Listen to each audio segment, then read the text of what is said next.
युवा हैं और युवा दिल रखते हैं। आप अपना परिचय देते हुए मुझे बताएं कि आपके देश में हमारे प्रधानमंत्री जब आए थे, सबका साथ सबका विकास, शिक्षा, तमाम चीजों की बातें की थी। आप कितना उसको पा रहे हैं कि तमाम चीजें मिली हैं मुझको। अपनी दिल की बात कहिए। वो अपने मन की बात करते हैं, तो आप भी अपने मन की बात बताएं उनको। मेरा नाम रंजय यादव है जी। मैं ग्राम मुर्की आगात का निवासी हूँ, जो मोहम्मदाबाद विधानसभा में आता है, उत्तर प्रदेश।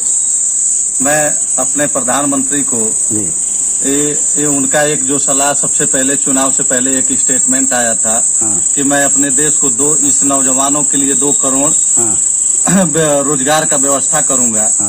वो 2 करोड़ रोजगार की व्यवस्था में मैं अपना नाम आज 7 वर्षों से ढूंढ रहा हूँ कि कब तक आएगा। कब तक मैं MA तक पढ़ा हूँ PG कॉलेज से, आज तक कोई ऐसी वैकेंसी हमारे प्रधानमंत्री जी के द्वारा, इस केंद्र सरकार के द्वारा नहीं आई कि जिसमें मैं अपना योग्यता का प्रदर्शन कर सकूं और कोई भी रोजगार अपने पढ़ाई के स्तर से पा सकूं।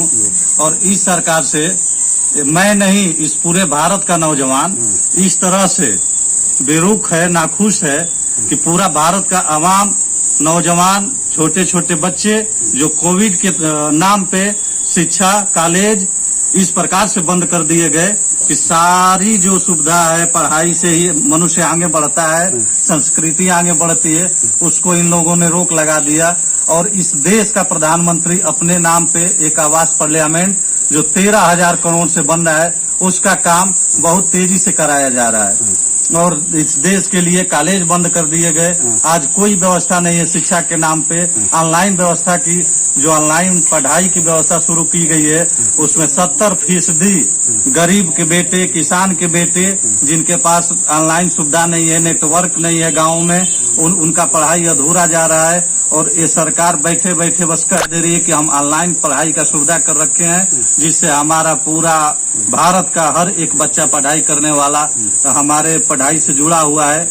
ये सब जो इस देश के जो राज काज चलाने वाले हमारे प्रधानमंत्री हैं, उनकी 70% बातें सब अफवाह जा रही हैं।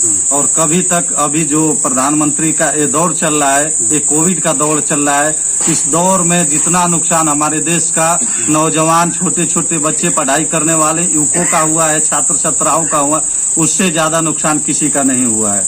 इससे मैं इस सरकार से मैं नाखुश हूँ। दोबारा ऐसी सरकार न बने भारत के लिए, यही मैं प्रार्थना करता हूँ कि नौजवान, किसान, सारे लोग एकमत होकर आगे आए और इस सरकार की दमन नीतियों के विरोध करें, जिससे हमारा देश बचा रहे, हमारा संविधान बचा रहे और हम लोग बचे रहें कि आने वाली पीढ़ी हमारी मजबूत होगी शिक्षा के तहत।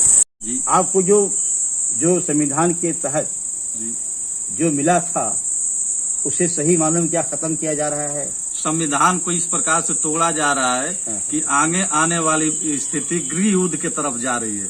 ऐसी भयावह स्थिति हो जाएगी कि आने वाला जो समय है, कुछ दिनों के बाद एक गृह युद्ध की तरफ बदल जाएगा, जिसमें पूरे भारत देश की इस संविधान के तहत जो डॉक्टर भीमराव अम्बेडकर का संविधान जो लिखा हुआ है, इस प्रकार से तोड़ा जा रहा है कि आने वाली स्थिति गृह युद्ध के रूप में धारण कर लेगी, जिससे हमारा नुकसान होगा, हमारे देश का नुकसान होगा।